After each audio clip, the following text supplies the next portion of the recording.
Bwana wetu Yesu Kristo, kipindi chetu kipendelevu cha ujumbe wa kibiblia ya wakati wa mwisho, yani message biblique du temps de la fin, inaletwa kila mara na Assemblée Chrétienne de Butembo ndani ya mwingine ya Butembo. Tunaleta neno ya Mungu tukiishi ndani ya wakati wa kugawa chakula, yani wakati wa distribution. Na si Mungu tumetuweka mahali hapo kusudi tukue connecte mwa kazi kwa neema ya Mungu. Mahali popote mnatufuata, Mungu awabariki ndani ya town ya Butembo na kando kando, kwa Beni, kwa Lubero, kwa Munoli, kwa Kimbulu, kwa Maboya. Mahali popote mnatufuata, mbarikiwe na Bwana wetu. Na kwa njia ya YouTube ulimwengu mzima wenye wanatufuata nao pia wabarikiwe na Bwana wetu. Hivi tutendaomba Mungu. Bwana wetu Yesu Kristo, tunakushukuru kwa muda mzuri ambao umetupatia. Inakuwa juma moja tulikuwa mahali hapo, ndani ya wema wako na rehema zako wewe umetulinda tena. Sifa, shukrani, heshima zikurudilie. Tuko tunachunga kurudi kwa Bwana. Ulituahidi ndani ya Yohana 14 ya kwamba unaenda kututayarishia makao kusudi mahali huko na situkue hapo. Biblia yako naongeza kisema ya kwamba unashikiliwa mbinguni mpaka kila kitu kurudi kwa nafasi yetu, kwa nafasi yake. Tuahidia kutumia Elia nabii, ulishatimiza neno yako. Ulituahidia ukisema ya kwamba na habari njema ya ufalme itahubiriwa ulimwenguni kote, ndipo mwisho utafika. Habari njema itahubiriwa ulimwenguni kote, hivi ni wewe kutimiza mwisho. Hizi utakuwa tuko tunakuchunga Bwana na mfalme, tuko tunakuchunga vile imeandikwa, wa Alfa na Omega ya kipindi chetu. Bariki wasikilizaji kwa jina la Yesu Kristo, amina. Bwana awabariki wapendwa. Vile la fois passée tulitangaza kulingana na mibeko ya rais wa inji, tutakusanyika dimanche le 16 août localement hapa Butembo. Rais alisema kuhusu maeglise confinement fait yake ni le 15, inafaa deja a partir du 15 août kunakuwa rentrée ecclésiastique ya maeglise. Hivi sisi tutakuwa na occasion kukusanyika sasa le 16 août localement ndani ya mgine yetu ya Butembo. Mahali popote mnatufuata, Mungu awabariki sana. Tunayao kwamba kwa kanisa ni wakati mzuri sana, ni wakati ambayo bibi harusi iko na chunga bwana harusi, kwani imeandikwa na wale wanawali ambao walikuwa tayari wakati sauti ya manane ililia, walikuwa tayari wakaingia na bwana harusi au chumbani, ndipo mulango ukafungwa. Basi Mungu abarikiwe apaye sifa sana, kwani alisha pourvoir ushindi wetu ndani ya Apocalypse 12 verse yake ya 11. Tutaanza verse yake ya 10, inasema hivi: Et j'attendis dans le ciel une voix qui disait, maintenant le salut est arrivé, ainsi que la puissance, le règne de notre Dieu et l'autorité de son Christ, car il a été précipité l'accusateur de nos frères, celui qui les accusait devant notre Dieu jour et nuit. Verset ya 11, ils l'ont vaincu à cause du sang de l'agneau et à cause de la parole de leur témoignage. Ils n'ont pas aimé leur vie jusqu'à craindre la mort. Amen. Bwana abariki usomi wa neno lake. Hapa ni mtume Yohane, wakati alishabebwa ndani ya kisanga cha Patemo, aliona mpango yote ya wokovu, aliona mambo yatakayokuja, aliona hata kunyakuliwa kwa bibi harusi. Ndio kwenye tumesoma wakati Yohane anasema juu ya ushindi wa bibi harusi, anataja mambo mbili. Anasema bibi harusi wa Yesu Kristo ameshinda huyu muovu juu ya damu ya mwana kondoo na juu ya neno ya ushuhuda. Basi sifa, shukrani, heshima zimurudilie Mungu. Ashatupatia instruments necessaires, ashazitia pale juu ya victoire yetu. Wapendwa katika Kristo, mahali popote mnakuwa, hakuna kitu ambayo kinaweza zuiza bibi harusi asinyakuliwe. Hakuna. Ikue kifo, ikue uzima, ikue utajiri, ikue pesa, hakuna lolote. Ikue hata corona, ikue confinement. D'ailleurs, corona inakuya trop tard. Matthieu 24:14 ilishatimilika vile imeandikwa. Mungu ni basomee nayo mbele tuendelee mbele. Matthieu 24:14 inasema hivi: Cette bonne nouvelle du royaume sera prêchée dans le monde entier pour servir de témoignage à toutes les nations, alors viendra la fin. Habari njema ya ufalme ilishahubiriwa ulimwenguni mzima, ilishahubiriwa mu mataifa yote. Bibi harusi iko anajitayarisha kupitia hiyo habari njema ya ufalme. Vile imeandikwa ndani ya Matthieu 25 Matthieu 25 verset yake ya 6 nasema: Au milieu de la nuit, on cria, voici l'époux allé à sa rencontre. Alors tous ces vierges se réveillèrent et préparèrent leurs lampes. Les folles dirent aux sages: Donnez-nous de votre huile, car nos lampes s'éteignent. Les sages répondirent: Non, il n'y en aurait pas assez pour nous et pour vous. Allez plutôt chez ceux qui vendent et achetez-en pour vous. Quand fatilia le verset yake ya 10, pendant qu'elles en allaient en acheter, l'époux arriva. Celle qui était prête entrèrent avec lui dans la salle de noces et la porte fut fermée. Bibi harusi wa Yesu Kristo, yaani vierge sage, mwenye takutwa iko nasimama ndani ya habari njema ya ufalme. Ni yeye. Wakati sauti ya manani talia akiwa na habari njema ya ufalme, ni yeye ataingia ndani ya chumba cha harusi na mulango tafungwa. Hivi niko nasema, hata ikue pandemia ya corona haitazuiza, ikue confinement atabaongeze mara ngapi, bibi harusi wa Yesu Kristo iko na tayarishwa. Mungu iko en œuvre deja. Iko maladie diabolique, iko demo yenye nakuya aretar ku bibi harusi. Bibi harusi amekusha kombolewa kutoka mataifa yote, kutoka majamaa yote, kutoka sijui hata kontina zote. Mungu alishaita bibi harusi na ashampatia parole ya kumuprepare. Sifa, shukrani, heshima zimurudilie. Ndo Yohani akaona kuna estima mbili ama arme mbili nzito ambazo zitamshindia bibi harusi, ni damu ya mwana kondoo na hiyo neno la ufalme. Hapa ndani ya Apokalipsi natajwa nasema la parole de leur témoignage. Mendene ndani ya Matthieu Biblia nasema ya kwamba c'est l'évangile du royaume. Mais tukarudia ndani ya Apokalipsi 14. Apokalipsi 14 verse yake ya 6, Biblia nasema hivi. Apokalipsi 14, Biblia nasema hivi ndani ya Apokalipsi 14, vile niko na mafasiria: ameshinda juu ya damu ya mwana kondoo na juu ya neno ya ushuhuda. Ndani ya Matthieu Biblia nasema ya kwamba neno ya ushuhuda itahubiriwa ulimwenguni mote. Matthieu anasema c'est l'évangile du royaume, injili ya kifalme itahubiriwa ulimwenguni mote, nipo mwisho utafika. Hapa mu Apokalipsi nasemeka neno la ushuhuda.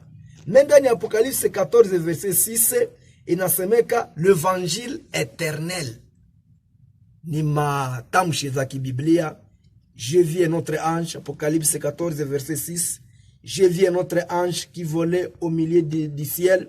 Il avait un évangile éternel pour l'annoncer aux habitants de la terre, à toute nation, à toute tribu, à toute langue et à tout peuple. Hii andiko ilishatimia. Ni hii andiko inashuhudiana ame na kamatana na Matthieu 24:14. Habari njema ya ufalme ilishahubiriwa ulimwenguni kote. Hata corona nayo muovu anaitapanya ulimwenguni kote, c'est trop tard.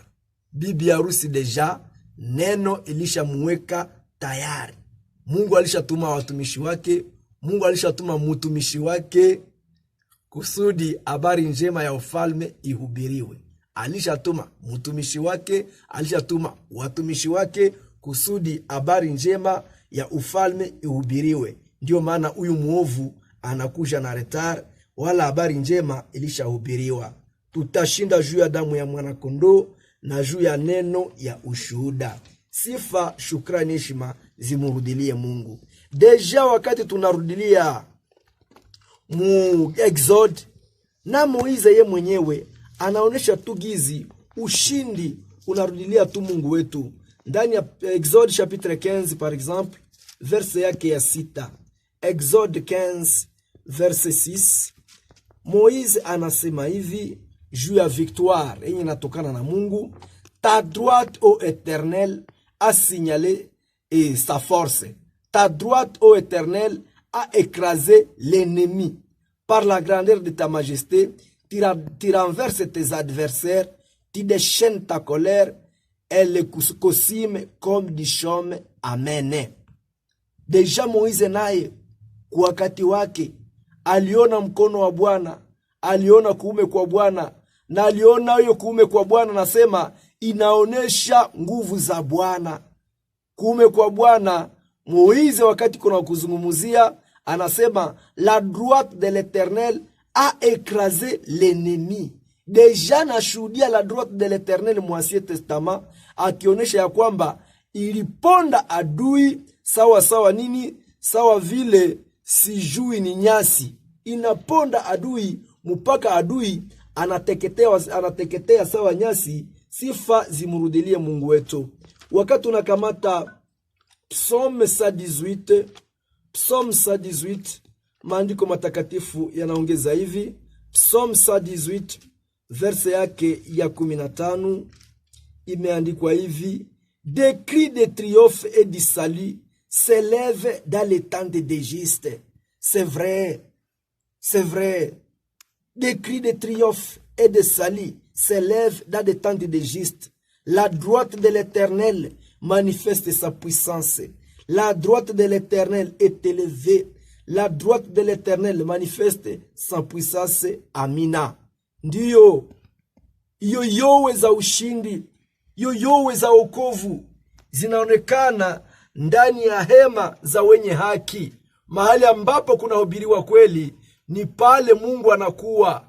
Mahali ambapo neno ya Mungu inahubiriwa, hapa njo mtunga Zaburi Daudi anasema kwamba ni pale kunakuwa yowe za ushindi, ni pale kunakuwa yowe za wokovu. Zinaonekana wapi yowe za ushindi? Kushangilia kwa wokovu kunaonekana ndani ya hema za wenye haki, dans des tentes d'Égypte. Wapendwa katika Kristo, wakati tunasema kuhema za wenye haki, tunajirefere directement ku Timothée 3:15. Vile mtumishi wa Mungu Paulo anadefinir église. L'église c'est quoi? Njo tante ya wenye haki. Timothée 3:15, ndarudilia tena pale, iko kriteria muhimu kubiblia harusi: mais si je tarde, tu sauras comment il faut se conduire dans la maison de Dieu, qui est l'église du Dieu vivant, la colonne et l'appui de la vérité. Kanisa ya Mungu aliye hai, hapo ndipo msingi na nguzo ya kweli. Ndio mtunga Zaburi anasema kwamba ni pale kunapashwa kuwa yowe za ushindi, des cris de triomphe.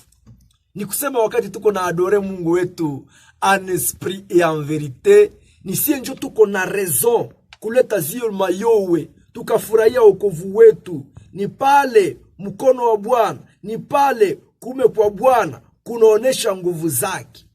Wakati tuko dans la tente de l'Éternel, wakati tuko mu église de vérité, c'est vrai, muovu anatushitaki usiku na mchana, ni ile église inakuwa na mtetezi. Ni sie Mungu anatutetea, nguvu zake zinaonekana humo. Ndio maana mu verse yake ya 15, sehemu ya pili nasema pia la droite de l'Éternel manifeste sa puissance. Nguvu za Bwana ama kuume kwa Bwana kunaonekana wapi? Dans la tente d'Égypte. La droite de l'Éternel est élevée. La droite de l'Éternel manifeste sa puissance. Oh là là, ona shukrani ya mtunga Zaburi, ona shukrani ya Daudi mu verse yake ya 17. Na mimi ningesema sawa yeye, ama mimi nikisema sawa yeye, anasema hivi: je ne mourrai pas, je vivrai, je raconterai les œuvres de l'Éternel. Amen. anatoa deklarasyon kubwa sana, aseme sitakufaka tena, nitaendelea kuishi na nitatangaza makuu ya Bwana. Juu ya nini? Ni juu tu niko muhekalu ya Bwana. Je suis dans la tente de juste. Niko muhekalu ya wenye haki. Niko mu église de Dieu. Niko mu nyumba ya Bwana, nguzo na musingi ya kweli. Ni mule natoa shangwe, ni mule natoa yowe za wokovu wangu. Mungu wetu aimidiwe sana. 17, je ne mourrai pas. Ndiyo mes bien-aimés, turudia mu Psalm 84. Ndiyo mes bien-aimés, Mungu wetu anaendelea kutushindia. Vile aliprononse ndani ya Mathayo 16 akasema, nitajenga kanisa langu, wala milango ya kuzimu, hata kuzimu ainuke, hata fanya lolote juu ya kanisa. Nous posséderons, comme nous posséderons les portes de l'ennemi. Tutaendelea kumiliki lango la adui. Mungu wetu mwenye aliprometre Abraham, akasema uzao yako itamiliki lango la adui. Huyu mzao wa Ibrahimu, Bwana wetu Yesu Kristo, naye anaprometre kanisa. Anasema nitajenga kanisa langu, nayo itamiliki lango la adui. Vile yeye anakuwa na ahadi ya kumiliki lango la adui, na kanisa lake pia linakuwa na ahadi ya kumiliki lango la adui. Ndio maana mtunga Zaburi anasema, shangwe, yowe za ushindi zinakuwa ndani ya kanisa ya Bwana, zinakuwa ndani ya hema ya wenye haki. Psalm 84, verset 11. Mieux vaut un jour dans tes parvis que 1000 ailleurs. Je préfère me tenir sur les seuils de la maison de mon Dieu, plutôt que d'habiter sous les tentes de la méchanceté. Amen. Amen. Mina reprendre l'écriture. Mieux vaut un jour dans tes parvis que 1000 ailleurs. Je préfère me tenir sur les seuils de la maison de mon Dieu. Tukarudia Psalm 138. La maison de mon Dieu alitayamo la tente de juste. Mais par mon Psalm 84, anatayamo anasema, je préfère me tenir sur les seuils de la maison de mon Dieu. Wakati unakamata Paul ndani ya Timothée 3:15, yeye kwa limwa anaonesha qu'est-ce que la maison de Dieu. Nyumba ya Mungu ni nini? La colonne et l'appui de la vérité. Kanisa ambayo ni nguzo na msingi ya kweli. Hapa mtunga Zaburi anasema sasa, napendeaka nikae mumulango ya nyumba ya Mungu, pahali kuikala ndani ya hema ama ndani ya kanisa ya waovu, ama ndani ya makutano ya mafausse doctrine, makutano ya mafosete, mwenye muko mapredikasyon ya mafaux prophète. Mtunga Zaburi, yani Daudi anasema, sipendake niingie masamble za vile, kwenye batahubiri de mensonge seulement, rien que de mensonge, kutrombe tout peuple. Sipendake makutano za vile. Na nasema nini mu verse yake ya 12? Car, disons, dans la maison de Dieu, l'Éternel Dieu était soleil et bouclier. Pale munyumba ya Bwana, pale munyumba ya Bwana, mule Bwana wetu ni jua na tena ni ngabo. Pour le Psaume 138 anasema, la droite de Dieu manifeste ta puissance. Mkono wa kuume wa Bwana unaonesha nguvu zake. Daudi kunaonesha kwamba huo mkono unaonekana dans la tente de juste. Na hapa anaonesha ya kwamba Bwana ndani ya nyumba yake yeye ni jua, yeye ni ngabo. L'Éternel donne la grâce et la gloire. Il refuse aucun bien à ceux qui marchent dans l'intégrité. Amen. Ndiyo bien-aimé, ahadi kubwa sana zinaambatana directement na kanisa ya Mungu aliye hai. Vraiment ni vya ajabu sana. Wakati unarudia ndani ya Zaburi, mtu sawa Daudi, kama vile nabii, deja na parle kunyumba ya Bwana, ana parle kukanisa. Anaonesha kwamba mule Mungu ni jua, mule Mungu ni bouclier. Wapendwa katika Kristo, tunamarche dans la victoire. Wakati tulishamini Yesu Kristo, haitoshi. Na wakati tulishamini parole de vérité, Mungu wetu anakuwa bouclier. Mnaelewa ya kwamba vile Mungu alimwambia Abraham ndani ya Genèse chapitre 15, anamwambia Abraham, je suis ton bouclier, mimi ni ngabo yako. haishie tu ku Abrahamu, ni ahadi inaenda mpaka inafika kukanisa. Kuona na binti za Mungu, notre Dieu était bouclier. Ngabo kulangaji yetu ya leo, kuluga yetu ya leo, ngabo ni antibal.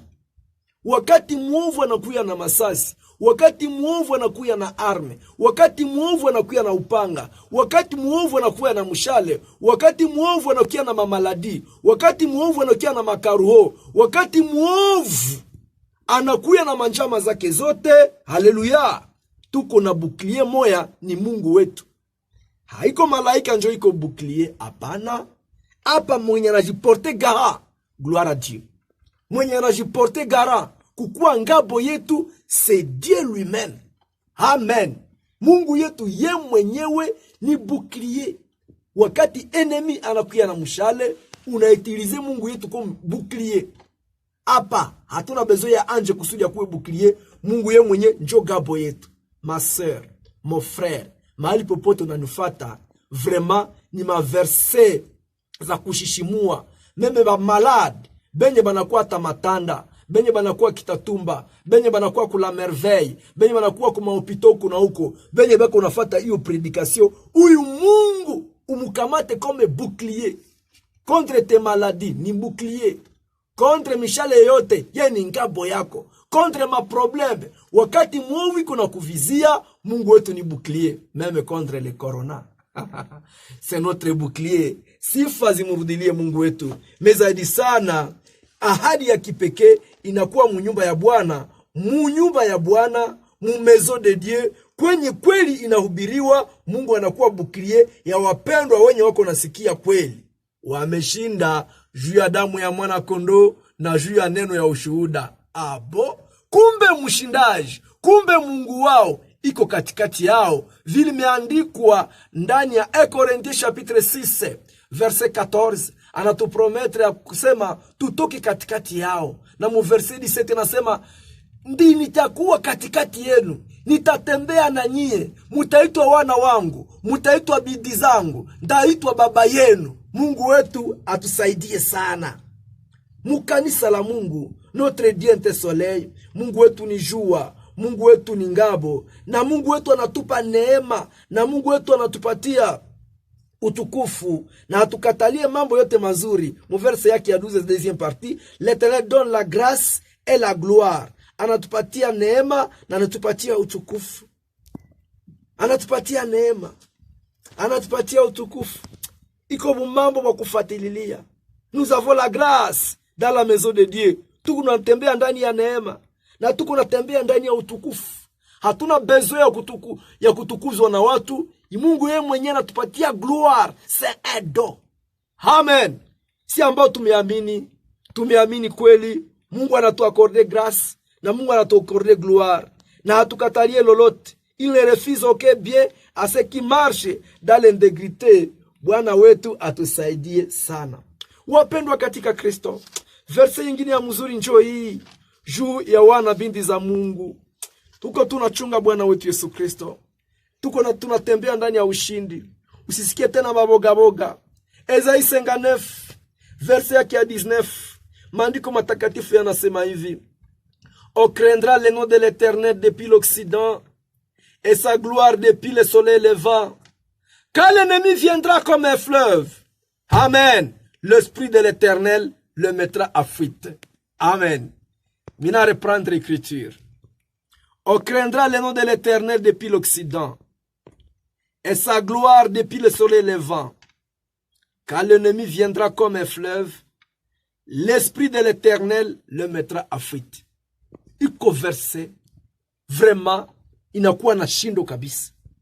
Jina la Bwana litaogopwa tangu magharibi, na utukufu wa Bwana toka mashariki. Imeandikwa, adui akija kama vile mutoni, ni roho ya Bwana atamkimbiza. C'est probable. Verset vraiment inasema kabisa, adui atakuya kama un fleuve. Ndani ya jamaa yako certes, ndani ya kanisa inawezekana, kwako kipekee inawezekana, ndani ya maisha yako inawezekana. Adui unajikuta amekukuia comme un fleuve. Adui anakukamata na magonjwa. Unaseziri seske uwe modie, eske ningali na Mungu? Me ahadi ni moya. Adui akija kama vile bahari, adui akija kama vile mtoni, inawezekana batu wa Kisangani baliza comprendre pression ya fleuve gizi na kuwaka. Si hatuwezi comprendre, peut-être mu niveau localement Butembo tukamate kimemi wakati kimeala après pluie. Njo adui anakuya kama vile kimemi kinakuyaka. Adui akuya kome kimemi, adui anakuya kome fleuve. Mwenye anakimbizaka ule haiko tena kapasite ya prédicateur, haiko tena kapasite ya pasteur, haiko tena kapasite ya mtu fulani. Mwenye natukimbiziaka adui ni huyu buklier wetu. Mpsomi nasemeka kwamba Mungu wetu ni ngabo yetu. Me hapa mu Ezaïe nasemeka ya kwamba mwenye nakimbizaka adui yetu ni esprit ya Mungu wetu. L'esprit de l'Éternel le mettra à fuite. Kumbe muovu anaweza waza napigana nami, wakati anapigana nami anapigana na Mungu ye mwenyewe. Kumbe ye Mungu ye mwenyewe njata jokipe na huyu muovu. L'esprit de l'Éternel le mettra en fuite. Usiofu dada yangu, usiofu ndugu yangu, Mungu iko ndani ya kazi. Tuta atteindre bit selema, tupigane vita vizuri, tulinde imani yetu. Sifa ni za Mungu wetu. Mtume anatuambia hivi, anatuonya hivi ndani ya Pierre chapitre 4. Pierre chapitre 4 verse yake ya 12. C'est vrai, vile Isaya amesema, adui akija kama vile mtoni, ni roho ya Bwana atamkimbiza. Zile maverse wapendwa katika Kristo, wasikilizaji wapendwa, wakati unasoma zile maverse usizikamaze tu sawa text, lakini ujikamatie ile verse ikue yako mpaka ndani ya moyo wako, ukayua ya kwamba kumbe désormais wakati adui atakuwa kinitokelea kama vile mtoni, mwenye atajimetre kumkimbiza ni roho ya Bwana. Ungesema amene kwenye huko, na Bwana yeye mwenyewe ajiokipe na enemi mu maisha yako. Tuko na enemi moya, c'est le diable. Kama anaweza kaitilize kitu hiki na hiki, kama anaweza kaitilize mtu ule na ule, mais au moins notre ennemi c'est le diable. Anaweza kaitilize un homme, anaweza kaitilize une femme, anaweza kaitilize sijui mtu gani, anaweza kaitilize ba main armée, mais au moins notre ennemi c'est le diable. Na mwenye na mumetre a fuite c'est l'esprit de l'Éternel. Haizuru alikuya muhali gani, mais mwenye na mkimbizaka c'est l'esprit de l'Éternel. Mtume anatuambia hivi, nasema ndani ya Pierre chapitre 4 verse yake ya 12. Mais bien-aimés, ne trouvez pas étrange d'être dans la fournaise de l'épreuve, comme s'il vous arrivait quelque chose d'extraordinaire. Verset yake ya 13.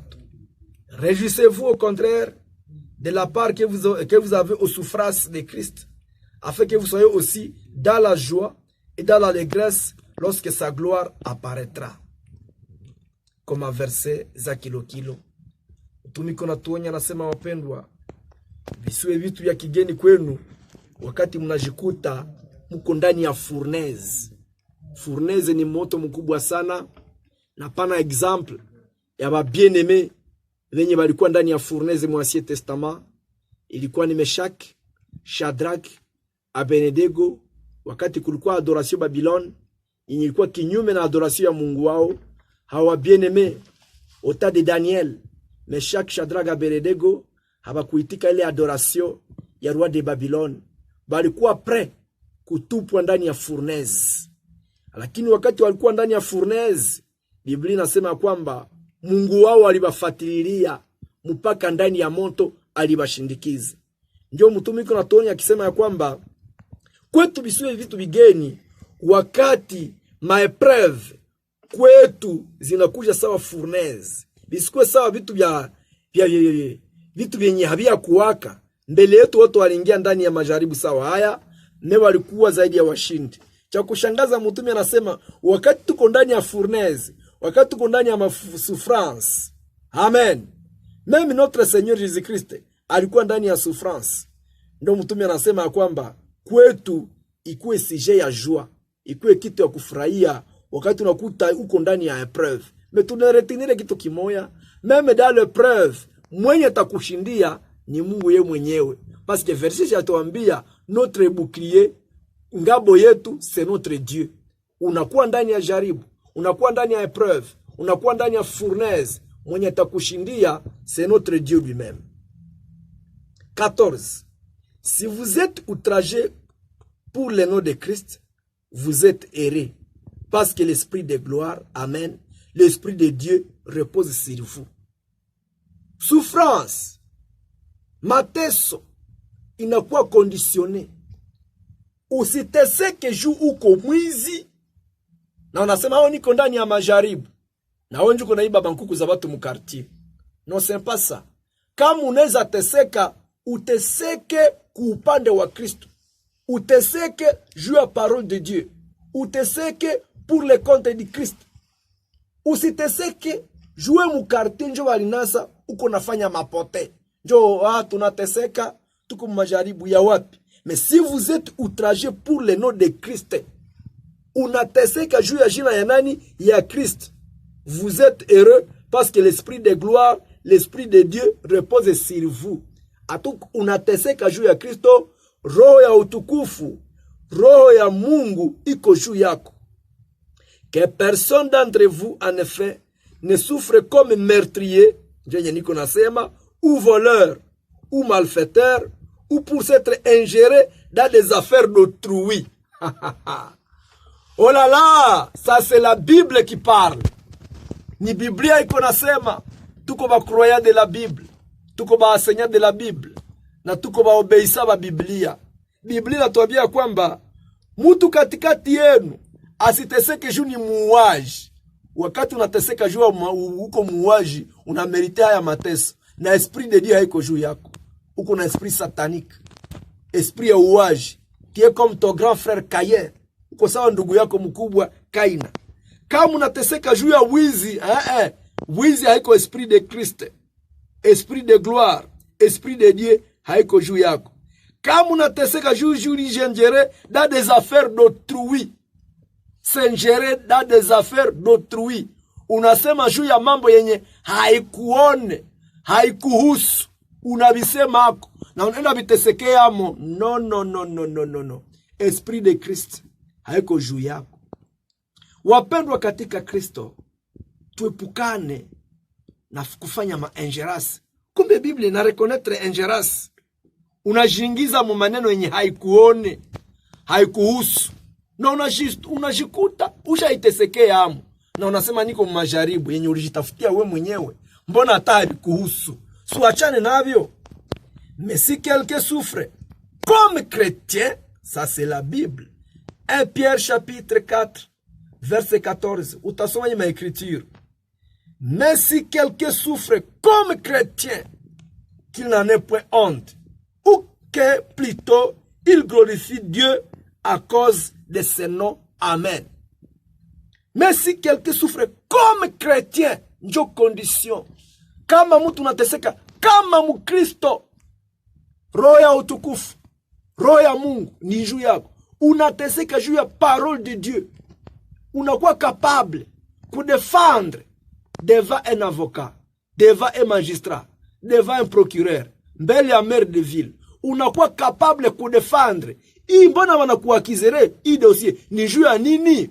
Unakuwa capable kuambia abo bajije ni juu ya verset fulani na verset fulani njo mimi napatikana hapa. Njo monde ya bakristo ile ba bien-aimé. Mahali popote mnatufuata njo monde ya bakristo. Na we frère, we chrétien, unanasika juu tuliiba mangombe za watu. Njo naita mchungaji. Mchungaji, nikuti hapa kukomine. Mimi nafika iko probleme gani? Na njo vile niliiba mangombe za watu juzi. No. Hauteseke parce que uko un chrétien, mais on ateseka juu uko un voleur. Là, l'esprit de Dieu n'est pas sur toi. Mais ukateseka juu ya ma écriture, uko heureux. Juu unateseka pour la part de Christ. Na Mungu iko bouclier kwako. Na Mungu iko Mungu wako. Mungu wetu atusaidie sana.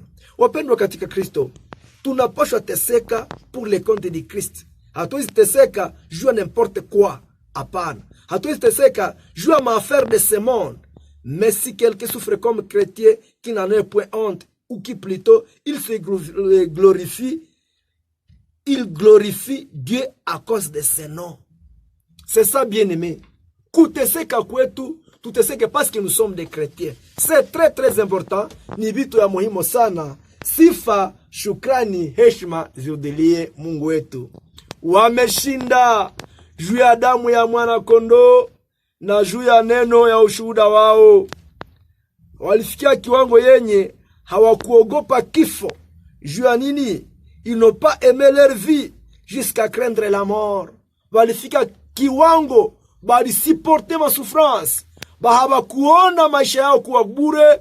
Kristo alipata nafasi kubwa ndani ya maisha yao. Sifa zimurudilie Mungu wetu. Wa bien-aimé katika Kristo, ni muma experience za vile mtu sawa Job angelisufrir.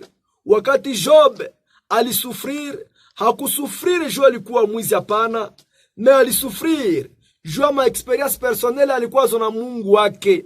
Mungu angemwambia Satan akiangaika, anamwambia, eske uliona serviteur wangu Job? Eske uliona combien de fois iko fidèle? Oh là là, Shetani accusateur de frères alienda kapropose maakizasio zake, mupaka alienda gusa kurishese ya Job, mupaka alienda gusa kumwili wa Job. Me Mungu alimwambia, atasio, usiguse kumali yangu, usiguse kunafsi yangu, kunafsi ya Job, jo sehemu yangu. Mungu atusaidie sana. Me Job ndani ya uaminifu wake alileta deklarasio kubwa. Tusome pale Job chapitre 19. Hakusufrir comme un voleur. Job hakuteseka sawa mwizi, hapana, me aliteseka ilikuwa ni kukonte ya Kristo. Job hakuteseka comme un meurtrier, hapana, lakini alichagua upande wa Kristo. Ndio maana ndani ya deklarasio yake Job angesema hivi, Job chapitre 19 verset yake ya 23. Oh, je voudrais que mes paroles soient écrites, qu'elles soient écrites dans un livre. Je voudrais qu'avec un biret de fer et avec du plomb, elles soient pour toujours gravées dans les rocs. Verset 25. Mais je sais que mon Rédempteur est vivant et qu'il se lèvera le dernier sur la terre. Quand ma peau sera détruite, il se lèvera. Après que ma peau aura été détruite, moi-même, je contemplerai Dieu. Je le verrai, il me sera favorable. Mes yeux le verront, c'est de notre, mon âme languit d'attente au-dedans de moi. Amen, amen, amen. Sikia deklarasyon moja ya kiunabii. Anasema, maneno yangu haya yangeliandikwa ndani ya wino, ningelikamata na kuitia kibambazi na kuitia na mabire, mina ichonga sana mumajiwe. Maneno haya ningeitia muroshi na igrave ndani. Mina yua mkombozi wangu iko hai, atasimama wa mwisho. Hata mwili wangu upondekane, hata mwili wangu uzae vidudu, hata mivunyu ionekane ndani ya mwili wangu, je sais que mon Rédempteur est vivant. Nafsi yangu iko ndani yangu, iko na ngojelea huyu Bwana wangu. Ninajua Bwana wangu yu hai. Hata mwili unapondekana, alijua sufrasi yake, juu anasufrir kuupande wa nani? Kuupande wa Bwana wetu Yesu Kristo. Mungu wetu atusaidie sana. Ndiyo, tumeshinda yule muovu. Sifa ni za Mungu wetu. C'est vrai, ma bien-aimé. Mtumishi wa Mungu Paulo yuko nasema kitu kimoja hapa. Anasema hivi ndani ya 2 Corinthiens chapitre 12. 2 Corinthiens chapitre 12. Mtumishi wa Mungu anasema hivi. 2 Corinthiens, saa zinatukimbiza. 2 Corinthiens chapitre 12 verse yake ya 7. Mtu wa Mungu anasema hivi, wakati mwovu alikuwa iko na mutia eshadro, alikuwa alishamuinda. Anasema hivi 2 Corinthiens 12 verse yake samani 2 Corinthiens 12 verse yake ya 7. Mtu wa Mungu anasema hivi verset 7. Et pour que je ne sois pas afflé d'orgueil à cause de l'excellence de ces révélations, il m'a été mis une écharde dans la chair, un ange de Satan pour me souffleter et m'empêcher de m'enorgueillir. 3 fois j'ai prié le Seigneur de l'éloigner de moi, et il m'a dit, ma grâce te suffit, car ma puissance s'accomplit dans la faiblesse. Je me glorifierai donc bien plus volontiers de mes faiblesses, afin que la puissance de Christ repose sur moi. C'est pourquoi je me plais dans les faiblesses, dans les outrages, dans les calamités, dans les persécutions, dans les détresses, pour Christ. Et quand je suis faible, c'est alors que je suis fort. Amen. Tutaishia pale kwa siku ya leo, tutaendelesha kesho. Mungu wetu akaturuhusu. Sifa, shukrani, heshima zimurudilie.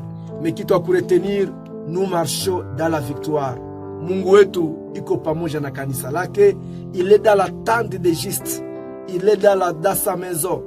Notre Dieu iko natembea na siye. C'est notre bouclier.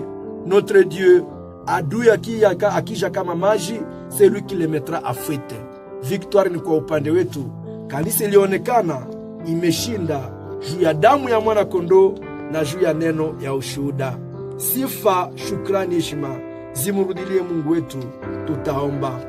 Bwana wetu Yesu Kristo, Biblia yako nasema ya kwamba kama vile mvua, kama vile umande unaposhuka toka mbinguni, ukishuka kumimea, mpandaji anaona mimea yake ikaota, mvunaji anaona mavuno yake. Ni vile vile neno lako likishuka ndani ya mioyo yetu, halirudi yake bila kazi. Acha hiyo maneno, mimi nimefanya sehemu yangu, nimehubiri, lakini wewe mwenyewe Bwana na Mfalme utafuatilia neno mpaka ndani ya mioyo ya wasikilizaji, ndani ya mioyo ya wanabindi zako. Tubarikie usiku wa leo Bwana, tia sekirite ndani ya mwingine, tia ndani mwetu haja ya kungojelea kurudi kwako, mujina tukufu la Bwana wetu Yesu Kristo. Amina. Wapendwa, Bwana wabariki.